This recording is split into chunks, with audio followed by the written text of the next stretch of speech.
Welcome to our channel. Today we how to set up user flows in Miro for SaaS UX planning. Beginner guide step. Open Miro and create a new board. Familiarize yourself with the interface. On the left-hand side, locate the toolbar with various tools. Select the Shapes tool to begin outlining your user flow. Choose a rectangle shape for your user flow stages.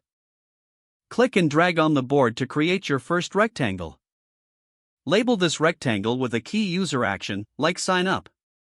Continue to add rectangles for connect these rectangles with arrows to indicate the flow direction. To do this, select the Connector tool from the toolbar.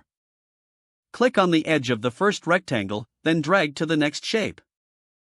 Ensure arrows point in the direction of the user journey.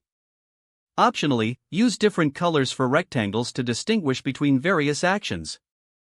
Add decision points using diamond shapes to represent user choices. Label these decision points with clear questions. Incorporate sticky notes to provide additional context for each step. To add a sticky note, select the Sticky Note tool and place it next to the relevant rectangle. Use text boxes to include any important details or insights for each step. Regularly zoom in and out to review your user flow clearly. Invite team members to collaborate by sharing the board link.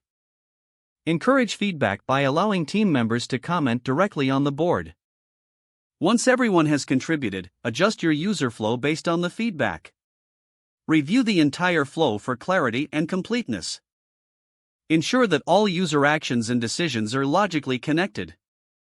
Finalize the user flow by adding a descriptive title at the top of the board. Save your Miro board for future reference and adjustments. If the page does not load, refresh the browser or try again in a private or incognito window. Make sure you are using the correct email address, then retype it carefully to avoid small typos. If your password is not accepted, use the reset option and create a new strong password you can remember. Don't forget to like this video and subscribe to our channel for more step-by-step tech guides.